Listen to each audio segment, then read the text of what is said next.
তিস্তা ক্যানেল থেকে উদ্ধার হলো এক অজ্ঞাত পরিচয়ের দেহ।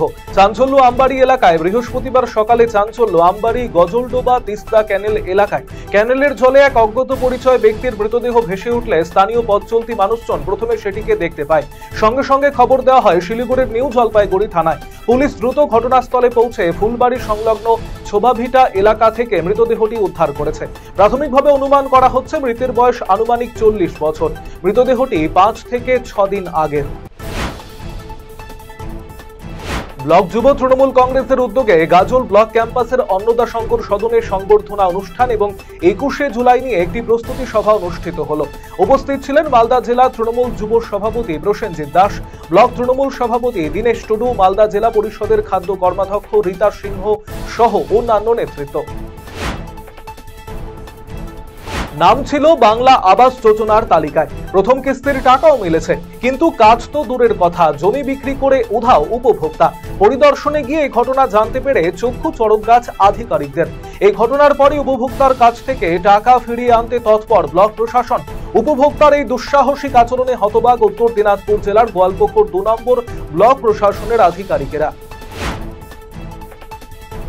অগ্নিকাণ্ডে ক্ষতিগ্রস্ত অসহায় মহিলাকে সাহায্য চাঁচল থানার পুলিশ প্রশাসনের। বৃহস্পতিবার চাঁচল 1 নম্বর ব্লকের মহানন্দপুর গ্রাম পঞ্চায়েতের দক্ষিণ পাকা গ্রামে তার বাড়িতে গিয়ে ঘটনাস্থল পরিদর্শন করে ওই মহিলার হাতে খাদ্য সামগ্রী, পোশাক এবং অন্যান্য সামগ্রী তুলে দেন চাঁচল থানার আইসি পূর্ণেন্দু কুণ্ডু। উল্লেখ্য, বুধবার রাতে এলাকার বাসিন্দা শোভা তোকদারের বাড়িতে অগ্নিকাণ্ডের ঘটনা ঘটে। ভস্মীভূত হয় 2টি ঘর, আগুনে নষ্ট হয় মজুদ খাদ্যশস্য, নথিপত্র সহ সমস্ত সামগ্রী। শ্রমিক সংগঠন আইএনটিটিইউসির ব্লক সম্মেলন অনুষ্ঠিত হলো বৃহস্পতিবার ইটাহারে। এদিন ইটাহার ব্লক আইএনটিটিইউসি শ্রমিক সংগঠনের পক্ষ থেকে ইটাহার বাস টার্মিনাস ময়দানে প্রকাশ্যেও ব্লক সম্মেলনের আয়োজনে ব্লকের বিভিন্ন এলাকার টোটো চালক, রাজমিস্ত্রি, চালক, খালাসি, বিড়ি শ্রমিক সহ কয়েকশো সংগঠনের কর্মী সমর্থকদের উপস্থিতিতে শ্রমিকদের স্বার্থে রাজ্য সরকারের উন্নয়নমূলক কাজের কথা তুলে ধরেন উপস্থিত নেতৃত্ব। প্রতি বছরের মতো এবছরও আসন্ন শহীদ দিবসের অনুষ্ঠান উপলক্ষে রায়গঞ্জে চলছে জোরদার কর্মসূচি। বৃহস্পতিবার রায়গঞ্জ বিশ্ববিদ্যালয়ে তৃণমূল ইউনিটের পক্ষ থেকে প্রচার কর্মসূচি গ্রহণ করা হয়।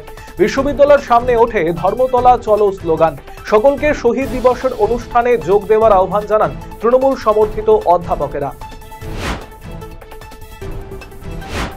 রাজ্য বিধানসভার বিরোধী দলনেতা শুভেন্দু অধিকারীর বিরুদ্ধে মানহানির অভিযোগ তুলে আইনি নোটিশ পাঠালেন দার্জিলিং জেলা তৃণমূল ছাত্র পরিষদের সহ সভাপতি সৌরভ ভাস্কর। বিপর্যয় মোকাবিলা দপ্তরের উদ্যোগে বিশেষ প্রশিক্ষণ শিবির অনুষ্ঠিত হলো গাজল ব্লক ক্যাম্পাসের ধরণীধর সভাকক্ষে।